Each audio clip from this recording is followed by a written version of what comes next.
మహాభారతం, ఆ కురుక్షేత్ర యుద్ధం, అది కేవలం సైనికుల పోరాటం కాదు, ఆయుధాల మోత కాదు, ధర్మానికి అధర్మానికి మధ్య జరిగిన ఒక పెద్ద సంఘర్షణ. అవును. మరి ఆ యుద్ధం మొదలవక ముందే ఒక రాజుకి, ఒక చక్రవర్తికి తన ఓటమి ఖాయమని తెలిసిపోతే ఆ నిస్సహాయత ఎలా ఉంటుంది? ఊహించడానికే కష్టంగా ఉంది. తదానాశాంసే విజయాయ సంజయ. సంజయ, అప్పుడే నేను విజయంపై ఆశ వదులుకున్నాను. ఈ మాటలు అంధచక్రవర్తి ధృతరాష్ట్రుడివి. తన వాళ్ల వినాశనం ఖాయమని ఆయనకెప్పుడూ ఎలా తెలిసింది? దాని గురించే ఈరోజు మనం కొంచెం లోతుగా మాట్లాడుకుందాం. తప్పకుండా. సరిగ్గా ఆ మానసిక సంఘర్షణ గురించే మనం చర్చించబోతున్నాం. ఈ మాటలు మహాభారతంలో అనుక్రమణికా పర్వంలో వస్తాయి.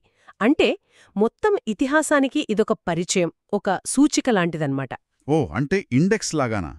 ఆ కథాంశాల సారాంశంలాగా. అంతే. మొత్తం కథలో ఏం జరగబోతుందో, ముఖ్యమైన